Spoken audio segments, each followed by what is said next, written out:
to live and to love the gospel of the Lord.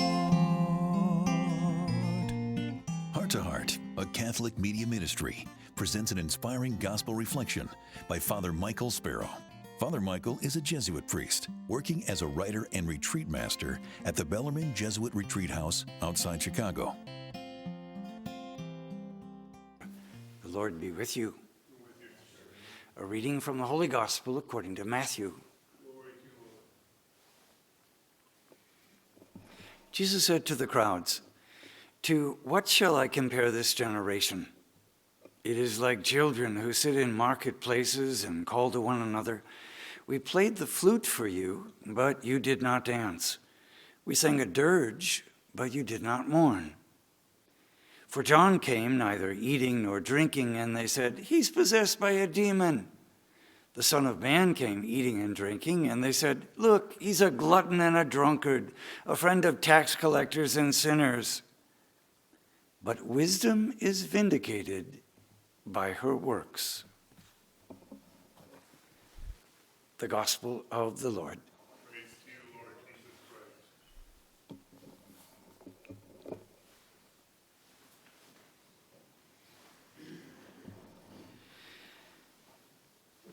In this little section from Matthew's Gospel, Jesus is criticizing his generation.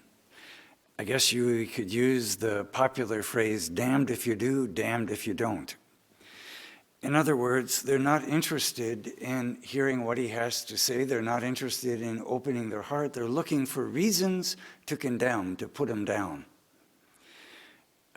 It actually sounds quite contemporary, a lot like our own culture, which is so divided right now, looking for a way to put somebody down or pull them down put them up on a pedestal and then tear them down. Jesus uses the comparison between himself and John the Baptist. John the Baptist, you'll recall, was an ascetic. He didn't eat regular fancy food. His delicate diet was locusts and honey, grasshoppers and honey. He wasn't wearing fine, fancy clothes. He was dressed in camel hair, and he didn't live in a palace. He was out in the desert. And so those who wanted to criticize him said, "The guy is a madman. He's a wild man. How can anybody follow him?" Jesus, on the other hand, turned water into wine at Cana in Galilee. He engaged in the party. He was festive, and he ate with tax collectors and sinners. He hung around with drunks. And they criticized him, and he said, obviously, he's not a holy man, or he wouldn't be behaving that way. Jesus holds that up to them and says, "You're not listening to the voice of God. You're just looking for an excuse to be able to criticize people, to tear them down." Almost 500 years ago,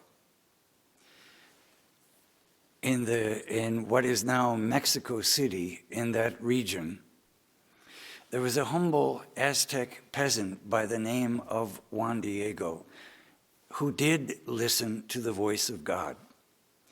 The Aztecs were resistant to Christianity for several different reasons, but one of them being that it was the religion of their conquerors, the Spaniards. And the Spaniards were not particularly kind to them, and they brought with them viruses that were unknown to the Aztecs. So through gunpowder and cannons, they managed to conquer the Aztecs. But through the diseases that the Spanish themselves were immune to, they wiped out a large segment of the Aztec population. Also, they brought with them Christianity, which said one man, one wife, and the Aztecs were polygamous. So they were resistant to this religion of their conquerors, except Juan Diego. He and his wife, Maria, were converted. And a few years after her conversion, she died, probably from some of the epidemic that the Spanish had brought along with them. Now, you might think that that would turn Juan Diego away from the faith, but it was just the opposite. He leaned more deeply into the faith, and he used to go to Mass often. Now, back then, in the year 1531, the Feast of the Immaculate Conception was celebrated on today, December 9th. Now it's been changed to December 8th. But back then, almost 500 years ago, it was celebrated on this day, December 9th, and he was on his way to Mass when this unknown woman appeared to him on a mountainside and asked that a great church would be built in her honor on that site, and that she would protect his people from the forces of evil. Now, one of the things that was so extraordinary was this was right near the site where the Aztecs, who practiced human sacrifice, had built a temple to their goddess, Quetzalcoatl. And she demanded human sacrifice, that young virgins would be sacrificed to her, that their hearts would be cut out and sacrificed. And then she would promise fertility in the crops and fertility to the family. Well, Juan Diego went to his bishop and he said, this blessed woman appeared to me and asked that a great temple be erected in her honor. Well, the bishop didn't believe him, but said, well, if it's true, I ask for a sign to be given. Juan Diego said, what sign? And he said, well, if this woman is from God, she will know what sign it is. He had secretly written in his private diary that he feared a rebellion was going to take place among the Aztecs and that they were going to try and overthrow the Spaniards.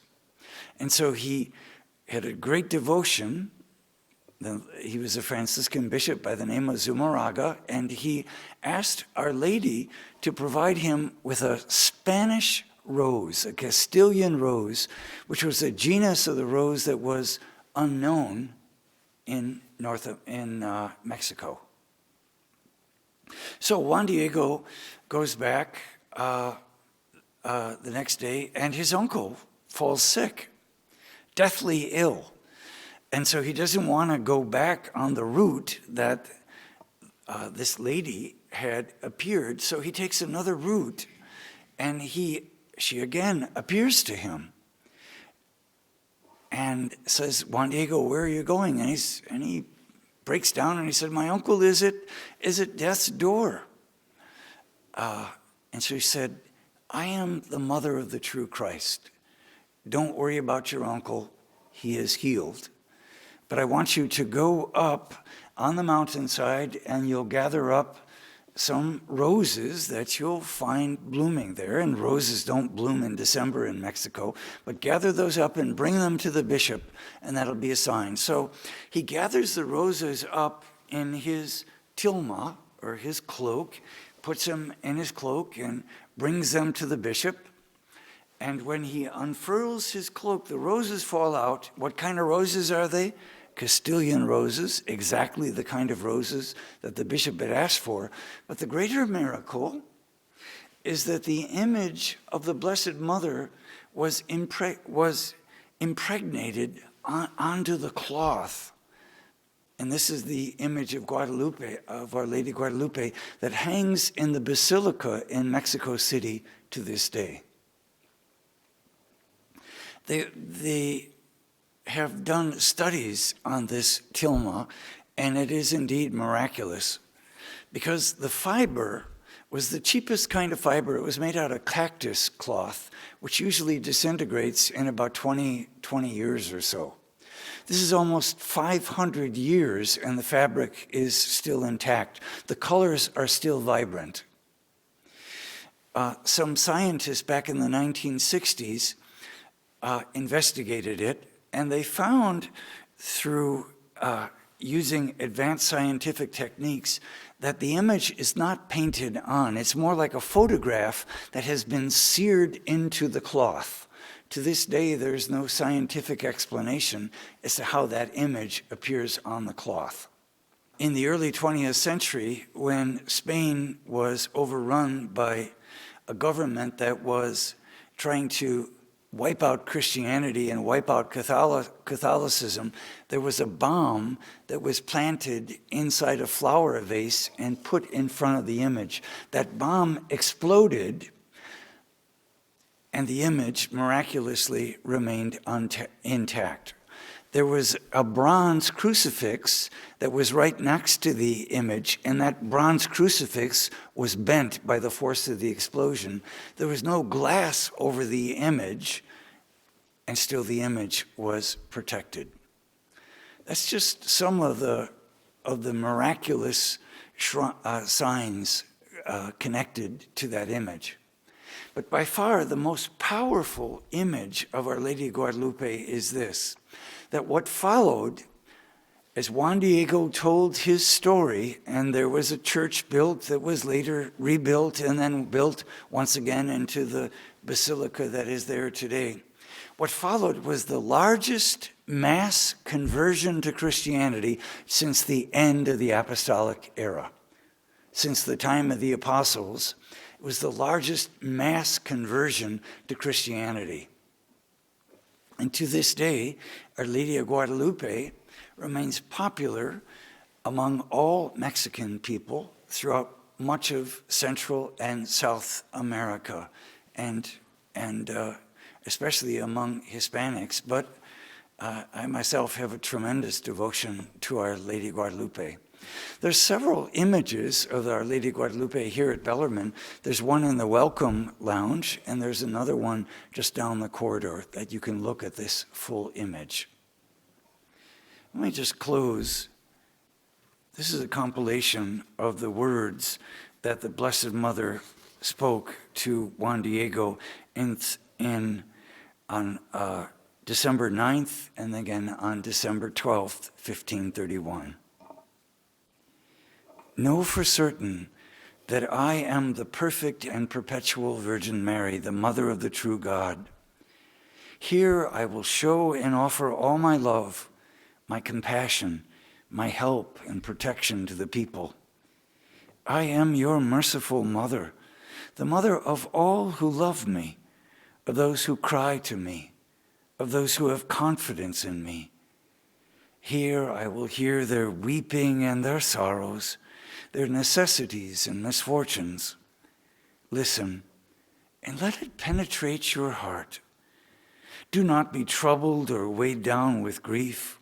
Do not fear any illness or vexation, anxiety or pain. Am I not here who am your mother? Are you not under my shadow and protection? Am I not your fountain of life? Are you not in the folds of my mantle, in the crossing of my arms? Is there anything else you need? Amen. Amen. Heart to heart.